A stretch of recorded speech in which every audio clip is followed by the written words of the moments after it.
Hello and welcome back to the channel. Now today we're just going to be running through a quick 7-round mock draft for the Philadelphia Eagles. I'm currently recording this on Thursday, March 18th after some of the free agency news. Eagles haven't really made any moves at all.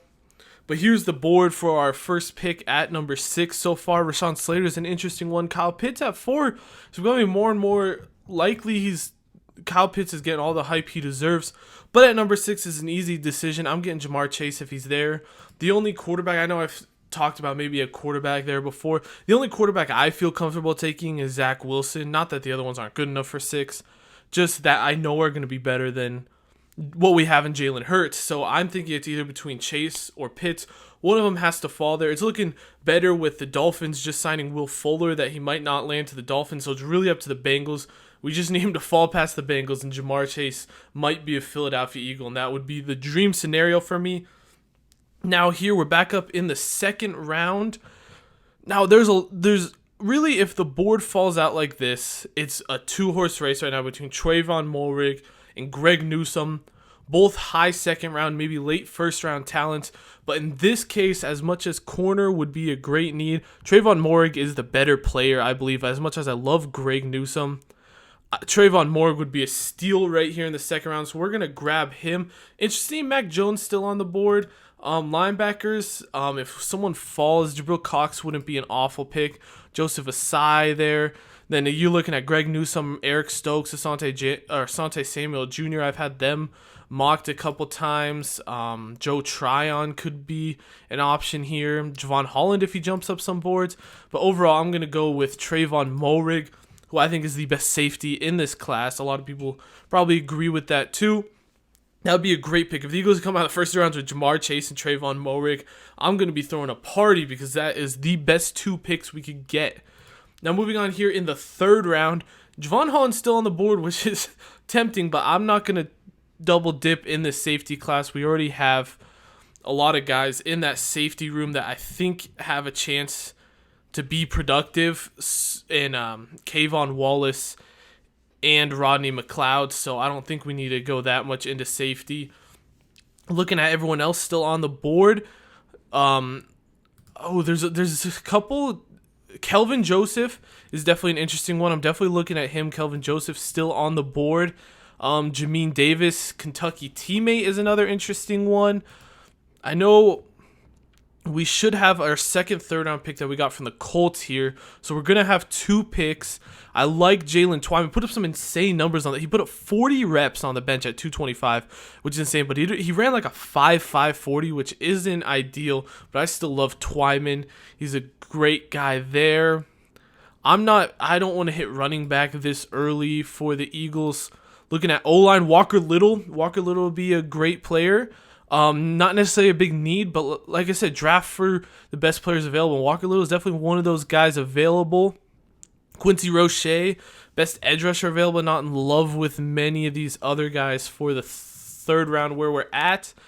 I'm going to go with Kelvin Joseph. I know he's rising on a lot of boards. I don't know if he'll be there in the third round where we're picking, but if he is, that would definitely be a great pick, and I would be happy with that to help round out that secondary. You know what? We're going to go Kentucky team. I know I had this in a mock draft that I put on my Twitter. If you haven't, go check out my Twitter. I like to put a lot of 7-round mock drafts just on there. But I had this too. I'm going Kentucky teammates back-to-back. We're going Jamin Davis and Kelvin Joseph in the third round. Just shore up that defense. Jamin Davis, I really like some of his film that we see. So that will be definitely interesting if we can get the 2 Kentucky guys there. Now we're sliding into the fourth round. The Eagles do not have a 4th round, I believe, so next up we're going to be picking the 5th. I know the Eagles have 11 picks in this draft right now with the Marquise Goodwin 7th round pick that we're getting. So there's a lot more picks to come. Here we're picking at 151. It would be interesting. A guy like Kellen Mond would be a great backup, I think, with some high upside. I love Demetric Felton. The things he did at the Senior Bowl was insane. Looking at the receivers, Cornell Powell, Cade Johnson, those are 2 guys that I like a lot too that are available. I guess, you know what? If the board falls out like this, we're picking again at 157. I'm hoping Demetric Felton is there at 157. I'm going to go ahead and get the Jalen Hurts backup quarterback, Kellen Mond, a guy who has a lot of upside. Didn't do that well at the Senior Bowl, but played incredibly well at A&M. Somehow like the 4th best quarterback on Chris Sims' quarterback rankings. We're getting Kellen Mond in the 5th. According to Chris Sims, that's the steal of the draft right there. So we're going to get him. And yes, there we go. Demetric Felton still on the board at 157. He might just be a pure slot receiver. I know they have him listed as running back, but with his route running, he might just be a pure slot receiver in the league. So I'm definitely getting him. He's kind of like the opposite of Antonio Gibson. He's running back and he's transferring to receiver. His route running's insane. That would be a great pick for the Eagles in the 5th to pair him with Miles Sanders and Boston Scott back there. And he can play just receiver for us, or we can sign him in the backfield, get him the ball in some new interesting ways. Back up on the board at 189. I want to attack O-line. That would definitely be a spot that we could look at here. We haven't attacked any O-linemen. I'm looking through some of the interior line. That's a one place. Now, I'm going to be honest, I haven't done too much looking into some of the later O-linemen. A couple decent tight ends here. Still probably need another tight end if Zach Ertz is on his way out. So tight end, someone like Eubanks, I believe that's how you pronounce his name. I like him. That wouldn't be a bad pick here at 189. I like Monty Rice, KJ Britt. Those aren't awful. Maybe a little bit rich. I do like Ambry Thomas. He could come in. I know we've already drafted a corner, but it's never bad to get too many corners. Fill out the receiving core. We got ourselves a running back and a quarterback already. So I guess if you're the Eagles in this spot, you're looking at who has the highest upside. I'm going to get Ambry Thomas. I think he's my favorite player after looking through all that's still available. But I feel like that's when you do it in the late round. Get your favorite guys. Don't really fill position needs once you get past the 5th round, I feel like, because who cares about position needs? These guys, odds are they're probably not going to play for you. You might get a steal here and there, but get the best player on the board once you get past 5th. Who cares about position needs then? So using that same philosophy, we have 2 back-to-back picks here in the 6th round.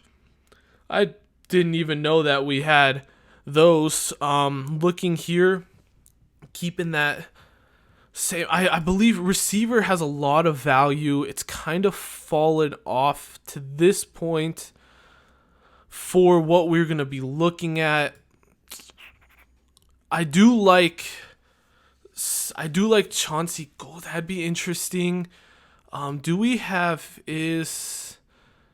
some of the guys I was looking at are off the board. I'm going to go with Trey Norwood. He's probably my favorite player. Yet again, just looking, best player still available. Trey Norwood played at Oklahoma, Big 12, guys get toasted a little, but I like some of the things that I see from him. Definitely a project player. That's why you're getting him in the 6th round. Don't think that would be an awful pick. Charles Snowden is actually a guy that I really like too. He would be interesting. We've attacked a lot of defense in this draft so far. I'm going to go Noah Gray.